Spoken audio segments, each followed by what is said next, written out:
viena ļoti interesanta lieta, jā, vienkārši apbrīnojama. Es nezinu, kas tie pie iebanātiem atturēs durvis, nahuj, kāpēc viņi kaut kādus bērnus, bļaļ, veid šodien reāli? Kaut kāds dalbojobus, kaut kāds autistus, bļaļ, es nezinu, kas tās par skaņām? Kač reāli kaut kāds autistus, bļaļ, gaidadī tur. Kač es atvainojos. Izsakot, ko es gribēju pateikt? Viena ļoti interesanta lieta, ko es principā tikai tagad apzinājos, reāli apstājoties un mazliet padomājot par to, ir tā, ka tie cilvēki, kas visvairāk pārstāv likumus un noteikumus, reāli viņus nepārzina. Jo man dzīvē ir lielākā daļa negācijas pret manīm plūdušas sakarā ar to, ka es tā kā nesekoju līdz noteikumiem vai pārkāpju tos, un tenī pat laikā, kad es izmantoju noteikumus vai likumus, lai sevi aizstāvētu, šie cilvēki pēkšņi vairs neseko noteikumiem un likumiem, un viņi aizmirst, jā, viņus. Tā kā viņi neatbalsta to, ka es izmantoju likumus un noteikumus. Tas ir reāli bijis visur. Pat manā emocionāli varmācīgajā, sistemātiski hierarhiskajā un reāli emocionāli varmācīgā, toksiskā padomju ģimenē, man lika sekot mājas noteikumiem. Tā kā reāli skatījās principā burtiski uz pirkstiem, un tu reāli nevarēji justies komfortabli nevienā momentā, atrodoties tajā mājā.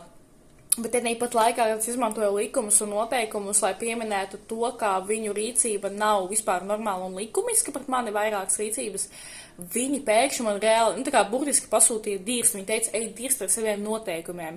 Tā kā tā ir ļoti dīvaina un ļoti necienīga un noliedzoša attieksme.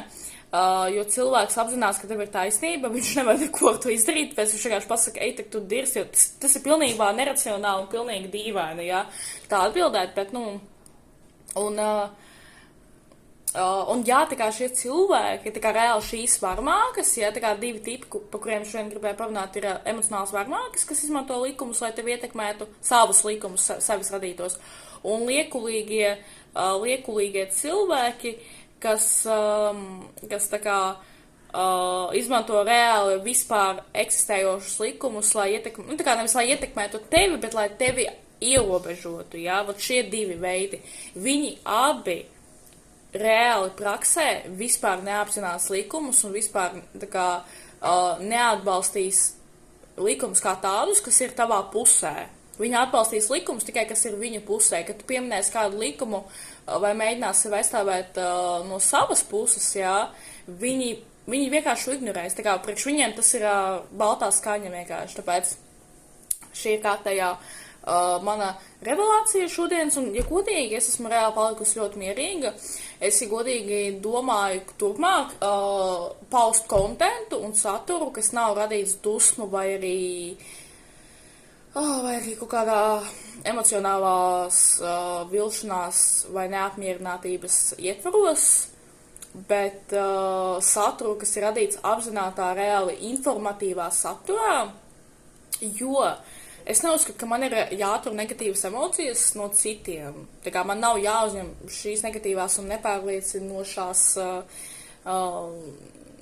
tā kā nepārliecinātās jūtas un emocijas no citiem, jo es to patiesībā līdz šim ļoti bieži uzņēmu. Ko es iegūstu no tā, ja es dusmojos kameras priekšā? Tā kā manas dusmas ir pilnībā pamatotas un pilnībā dabiskas un pareizas, jā, bet ko es iegūstu no tā?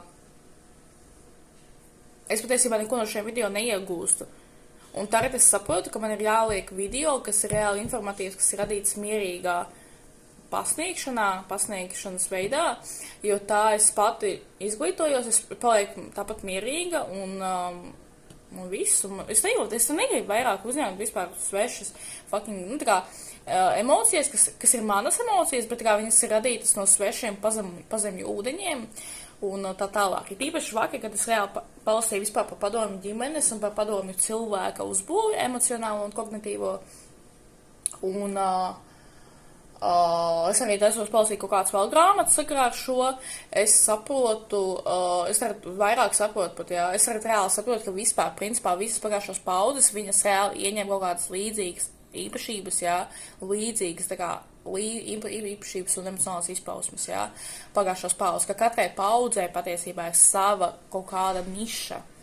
Un kāpēc tik daudz pieaugušie man riepjas? Tāpēc, ka viņi visi nāk no vienas paudzes, un līdz ar to viņi arī ir prototips tā vienām tā pašām īpašībām ļāviens. Un kāpēc es līdz šim to reāli nezināju? Kāpēc?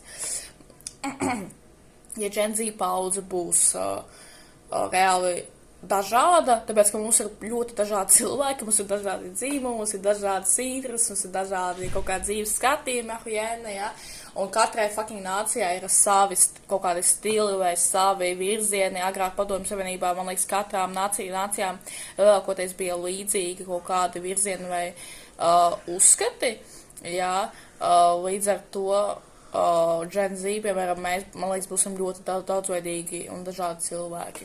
Bet, jebkurā gadījumā, tas arī viss.